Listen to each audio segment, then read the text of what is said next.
अस्सलाम वालेकुम students. Practice MCQs हम लोग डिस्कस कर रहे हैं एफएससी आईसीएस मैथमेटिक्स पार्ट 1 में से। आज इस सिलसिले का लेक्चर नंबर 3 है, जिसमें हम चैप्टर नंबर 5 और चैप्टर नंबर 7 के मैक्सिमम एमसीक्यूज़ को डिस्कस करने की कोशिश करेंगे। एक बात याद रखिएगा, ये एमसीक्यूज़ जब हम डिस्कस करते हैं तो उसमें उसके साथ ही कुछ शॉर्ट क्वेश्चन भी सॉल्व हो जाते हैं, तो इसलिए लेक्चर को एंड तक लाजमी देखिएगा ताकि एमसीक्यूज़ सॉल्व होने के साथ साथ आप लोग अपने शॉर्ट क्वेश्चंस को भी अटेम्प्ट कर सकें और जो कोई इंपॉर्टेंट फार्मूलाज इन एमसीक्यूज़ में यूज़ हो रहे हैं वो भी आप लोगों को याद हो सके। क्लियर? तो इससे पहले स्टार्ट करने से पहले आप लोगों को मैं बताता चलूँ कि इससे पहले लेक्चर नंबर 1 में चैप्टर नंबर 1, 2, 3 और 4 के एमसीक्यूज़ डिस्कस किए हैं हमने।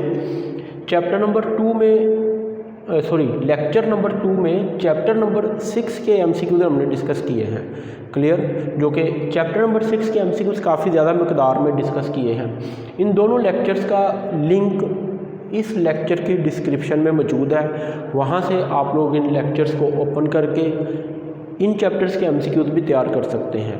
अगेन मैं बता दूं, एमसीक्यूज़ को तैयार करने के साथ साथ आप लोगों के बोर्ड एग्ज़ाम के हवाले से शॉर्ट क्वेश्चन भी तैयार होते जाएंगे, इसलिए वीडियो को स्किप मत कीजिएगा, एंड तक ज़रूर देखिएगा क्योंकि आप लोग सीखने जा रहे हैं बहुत ही important tips and tricks about MCQs. तो फर्स्ट है जी, x³ + 1 over x - 1 x + 2 is mean पूछा गया कि ये किस तरह की फ्रैक्शन है। ऑप्शन हमें बता रही हैं कि हमसे पूछा गया है कि ये किस तरह की फ्रैक्शंस हैं। क्लियर?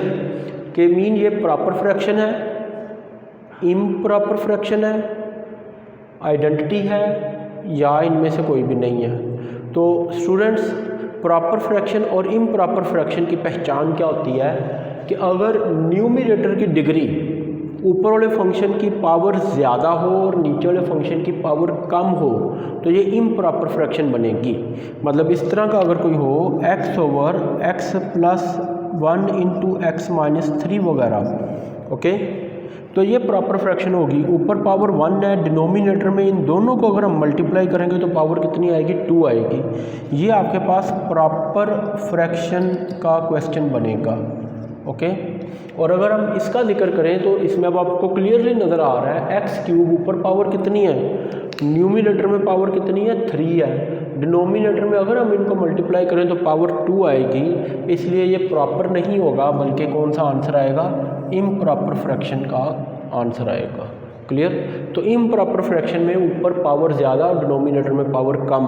एक और केस भी हो सकता है, अगर यहाँ पे ऊपर x² है, डिनोमिनेटर में x + 1 x - 3, तो फिर ये प्रॉपर फ्रैक्शन नहीं रहेगी। ओके, न्यूमरेटर और डिनोमिनेटर मीन ऊपर और नीचे जो है पावर सेम हो जाए तो फिर ये आप लोगों के पास ये भी क्या बन जाएगा?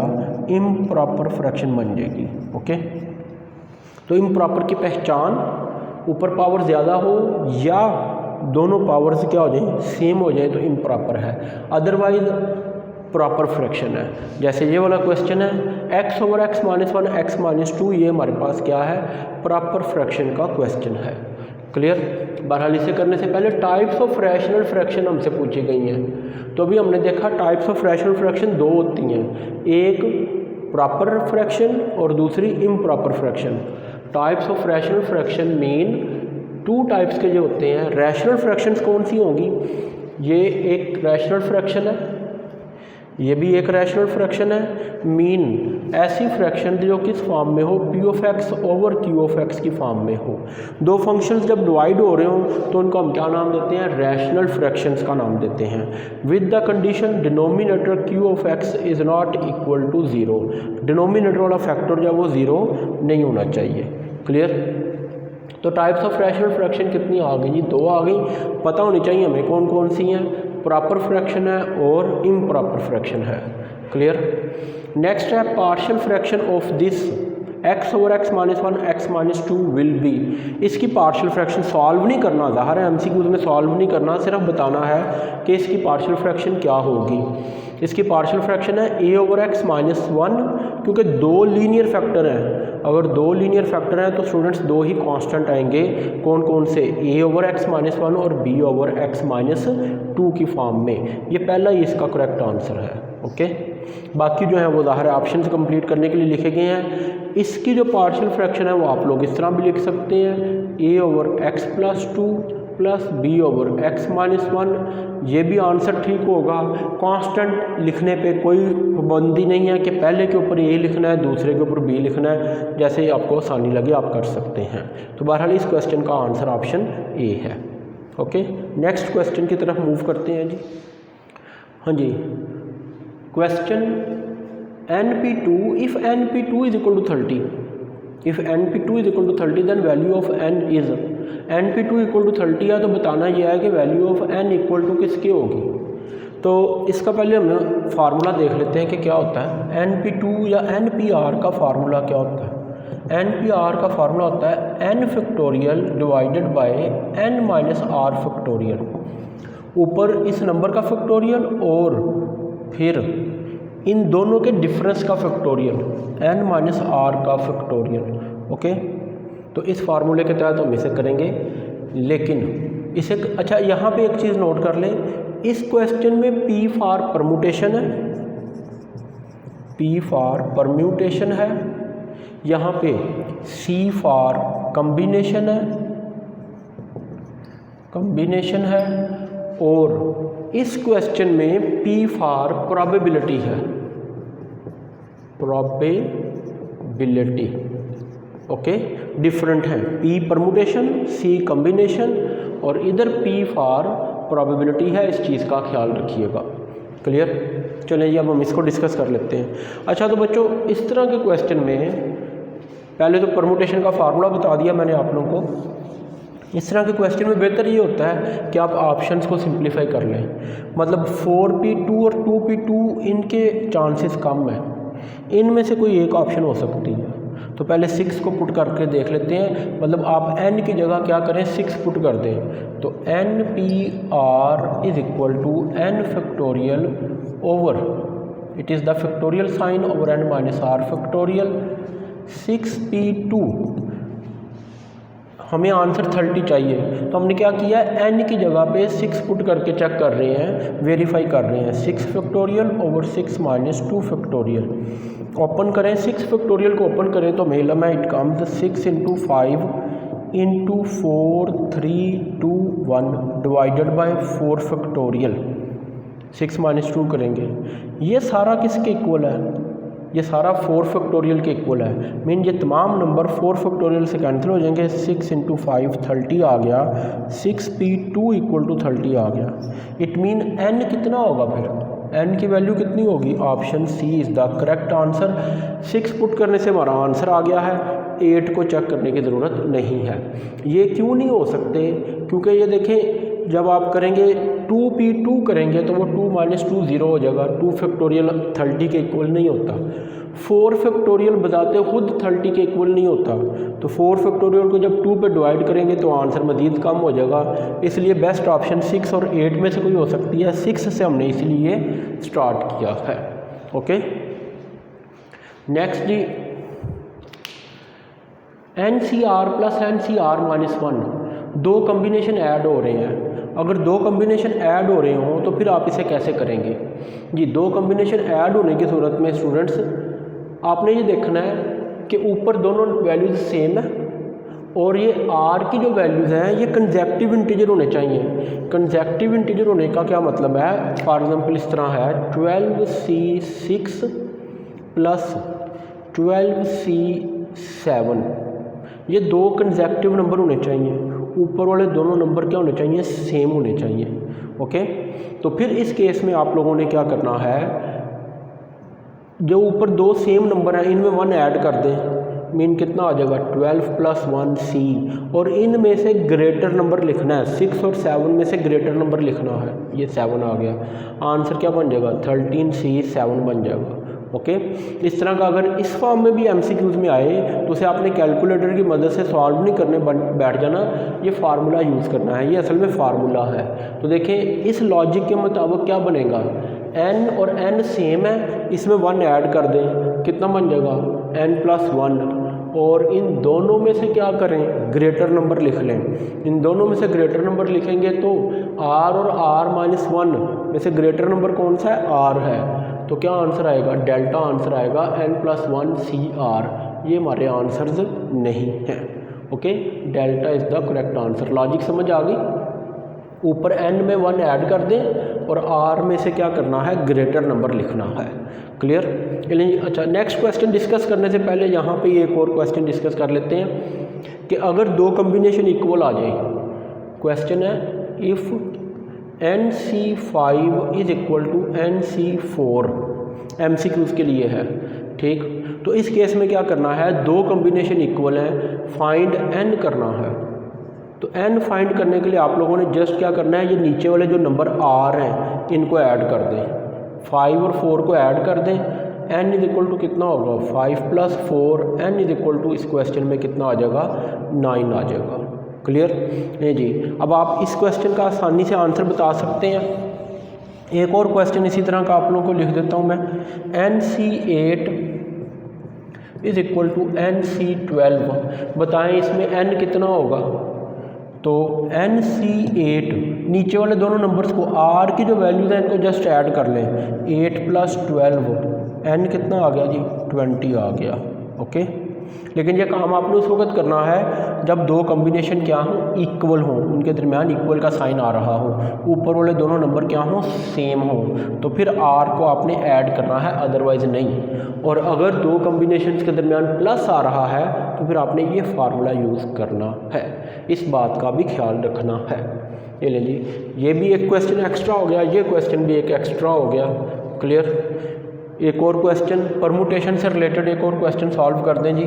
8p2 कितना होगा, 8p2 कितना हो सकता है, या 8p5 कितना हो सकता है।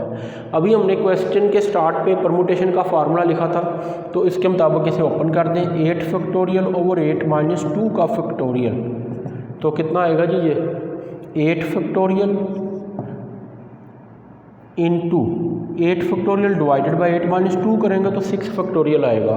कैलकुलेटर पे वैसे डायरेक्ट ऑप्शन भी मौजूद है, वहाँ से भी आप लोग कर सकते हैं। सॉल्व करना हो तो फिर इस तरह करेंगे।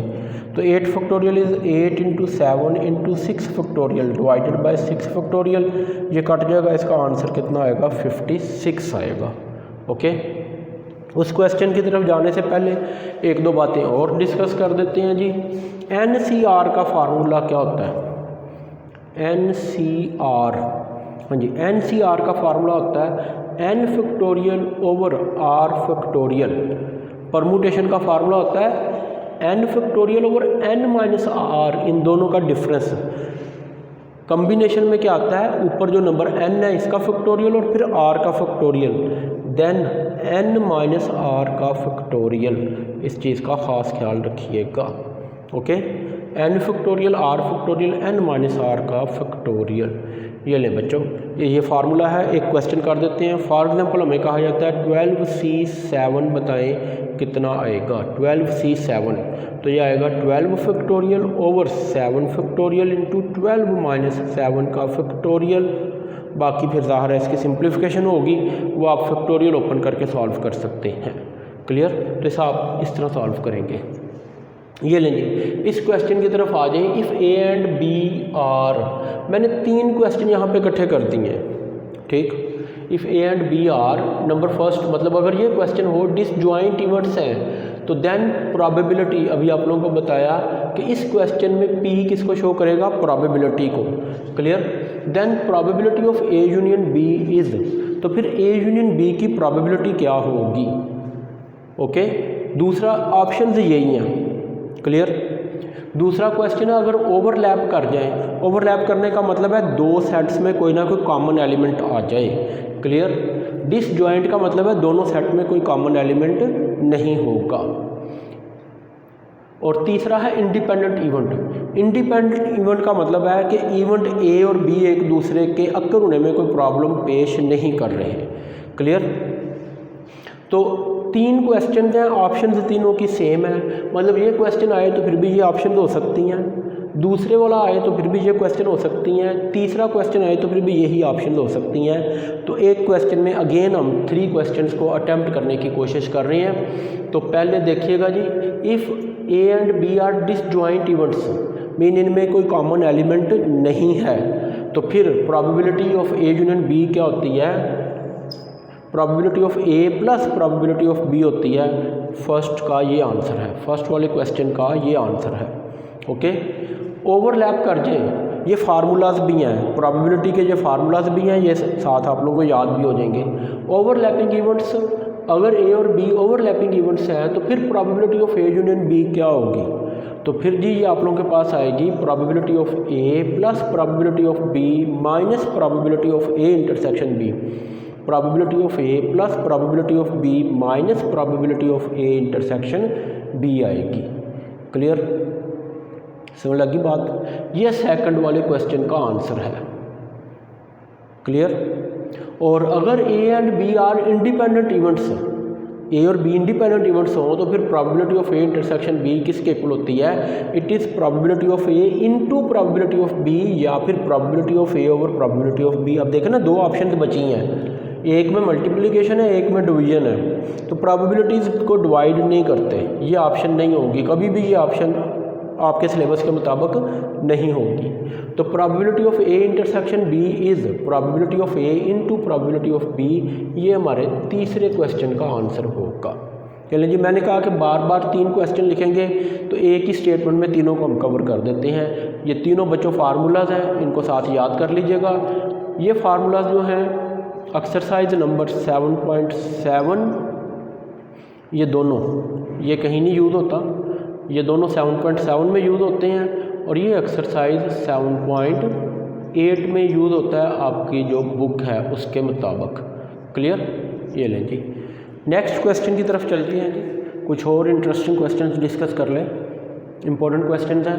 एन पी एन आ जाए तो वो किसके इक्वल होगा जी? चेक कर लेते हैं जी। n+1 फैक्टोरियल होगा, 1n फैक्टोरियल या फिर सिंपल n होगा। इन दो ऑप्शंस पे गौर करें, सी और डी पे।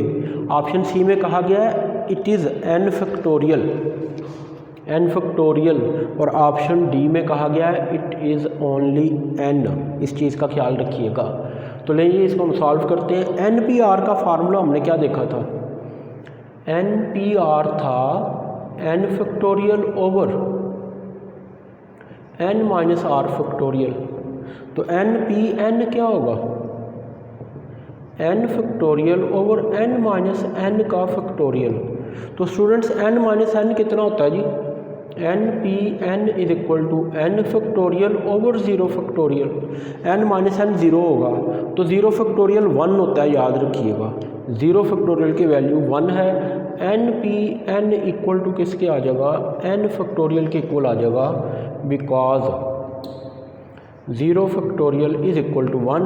ये आप लोगों का करेक्ट आंसर है। जल्दी में n ना कर दीजिएगा, फ़र्क है दोनों में। ये n का फैक्टोरियल है और ये सिंपल n है, दोनों के आंसर डिफरेंट आएंगे, दोनों सेम नंबर नहीं हो सकते। ओके, नेक्स्ट है NCN और NC0, ये किसके इक्वल होगा जी? इसको फाइंड कर लेते हैं जी। NCN क्या फार्मूला बनेगा? n factorial over n factorial into n minus n factorial. Combination का फार्मूला जो हमने लास्ट क्वेश्चन में भी डिस्कस किया है। क्लियर। तो NCN इज इक्वल टू, ये तो कैंसिल हो गया, n फैक्टोरियल और n फैक्टोरियल, ये कितना आ गया? 1 ओवर 0 फैक्टोरियल। और 0 फैक्टोरियल अभी आप लोगों को बताया किसके इक्वल होगा? 1 के इक्वल होगा। ओके, नेक्स्ट NC0, इसका मतलब इसका आंसर, NC0 का आंसर तो 1 आ गया, सॉरी NCN का आंसर तो 1 आ गया। याद रखें, जब भी आपके पास कम्बिनेशन में दो वैल्यूज सेम आ जाए, मतलब 10C 10 आ जाए, सॉल्व करने की ज़रूरत नहीं है, आंसर 1 होगा। 9C 9 आ जाए, आंसर 1 होगा। 20C 20 आ जाए, 5C 5 आ जाए, आंसर कितना होगा? 1 होगा। जब भी दो कम्बिनेशन में n और r सेम हो जाए, आंसर 1 होगा। और अगर परमुटेशन में जो दोनों नंबर सेम हो जाए तो ऊपर जितना भी नंबर है उसी का फैक्टोरियल होगा। n है तो n फैक्टोरियल आ जाएगा, 7 है तो 7 फैक्टोरियल आ जाएगा, 10 है तो 10 फैक्टोरियल आ जाएगा। क्लियर। तो इसका आंसर क्या आएगा जी? NC0 का आंसर क्या आएगा? n factorial over 0 factorial into n minus 0 factorial. देखिए दोनों तकरीबन मिल नहीं जाते। n factorial over 0 factorial into n factorial, तो ये इससे कैंसिल हो जाएगा। कितना आ गया ये? 1 over 0 factorial. 0 factorial again and again कितना होगा? 1 होगा, याद हो जाना चाहिए। इसका आंसर भी क्या आएगा, 1 आएगा। तो ये दोनों इसलिए लिखे थे ताकि 2 क्वेश्चन अटैम्प्ट हो जाए। NCN और NC0 जब भी आएगा इसका आंसर कितना होगा, 1 के इक्वल होगा। ओके। मीन अगर आपके पास आ जाए 10C0, सॉल्व करने की ज़रूरत नहीं है, आंसर इज़ 1। 5C0 आ जाए, सॉल्व करने की ज़रूरत नहीं है, आंसर इज़ 1। 8C0 आ जाए, सॉल्व नहीं करना, आंसर इज़ 1 टाइम बचाना है आप लोगों ने अपना। तो नेक्स्ट क्वेश्चन जो बोर्ड पे लिखा हुआ है, इसमें फिर मैंने 2 क्वेश्चन मिक्स कर दिए हैं ताकि आप लोगों को एक क्वेश्चन में 2 सॉल्यूशन मिल जाए, क्योंकि दोनों तरह का क्वेश्चन पेपर में आ जाता है। Number of diagonals in 8 sided figure, number of triangles in 8 sided figure. Number of diagonals हों या नंबर ऑफ ट्राइंगल्स हों, आपने इसे किस तरह करना है। नंबर ऑफ डायगोनल्स के लिए, number of diagonals NC, diagonal बनता है 2 पॉइंट्स को ज्वाइन करने से। मतलब ये हमारे पास एक 8 साइडेड तो नहीं है, ये 4 साइडेड है। ये ऑपोजिट वर्टिसेस को, इस वर्टेक्स को इसके साथ ज्वाइन करने से जो लाइन बनेगी वो एक डायगोनल है। इस वर्टेक्स को इसके साथ ज्वाइन करने से जो लाइन बनेगी वो एक डायगोनल है। क्लियर। तो डायगोनल्स बनते हैं 2 पॉइंट्स को ज्वाइन करने से, 2 ऑपोजिट पॉइंट्स को ज्वाइन करने से। क्लियर। तो इसका फार्मूला याद रखें, नंबर ऑफ डायगोनल्स NC2। 2 क्यों किया है, क्योंकि 2 पॉइंट्स को ज्वाइन कर रही हैं। NC2 माइनस n, मीन जितनी साइड्स हैं वो आपने माइनस कर देनी है। साइड्स डायगोनल नहीं होती, डायगोनल ऑपोजिट वर्टिसेस को ज्वाइन करके जो लाइंस बनती हैं वो होती हैं। क्लियर। इसे सॉल्व कर लें। अब आपको इससे कोई गर्ज नहीं कि n कितना है, n 8 है, n 7 है, n 100 है, इसमें पुट कर लें। 8C2 माइनस 8, इसको आपने सॉल्व करना है 8C2 को। तो 8C2 को अगर हम सॉल्व करें तो ये आएगा 8 फैक्टोरियल ओवर 2 फैक्टोरियल, 8 माइनस 2 का फैक्टोरियल माइनस 8। इसे मज़ीद सॉल्व कर लें तो ये आपके पास 28 आएगा। क्लियर। माइनस 8 कितना आ जाएगा, 20 डायगोनल्स आएंगे। डायगोनल्स कितने आएंगे, 20 आएंगे। ये option A is the correct answer for first question. ठीक। सेकंड क्वेश्चन के लिए जी चेक कर लें, नंबर ऑफ ट्राइंगल्स आ जाएं, अगर नंबर ऑफ ट्राइंगल्स आ जाएं तो क्या करना है, NC3, क्योंकि ट्राइंगल बनती है 3 पॉइंट्स को ज्वाइन करके। ट्राइंगल में के कितने कॉर्नर पॉइंट होते हैं, 3 कॉर्नर पॉइंट्स होते हैं। तो कोई भी साइड्स हों, 12 साइड्स हों, 100 साइड्स हों, 20 साइड्स हों, 15 साइड्स हों, n की जगह वो नंबर पुट कर दें। फिलहाल कितना है, 8 है। 8C3 कितना आ गया, 8 factorial over 3 factorial into 8 minus 3 का फैक्टोरियल। इसे मैं सॉल्व कर देता हूँ। इसी तरह आप इसे भी कर सकते हैं। 8, अब देखें 8 माइनस 3 करके ना 5 आएगा, तो इसको 5 तक ओपन कर लें। 8 7 6 इंटू 5 फैक्टोरियल ओवर 3 फैक्टोरियल कितना होगा, 6, या लिख लें 3 2 into 1 into 5 factorial. Okay, into 5 factorial कितना आ गया जी, ये हमारे पास ये 5 फैक्टोरियल से कैंसिल हो जाएगा। 3 2 दा 6, 8 7 दा कितना आ जाएगा, 56 आ जाएगा। ये लें जी। आज के लेक्चर में मैक्सिमम कोशिश की कि आपके सामने चैप्टर नंबर 5 और 7 में से MCQs को डिस्कस किया जा सके। आई होप ये MCQs यकीनन आप लोगों को बहुत ज़्यादा हेल्प करेंगे। लेक्चर कंप्लीट देखिएगा। अल्लाह हाफिज़।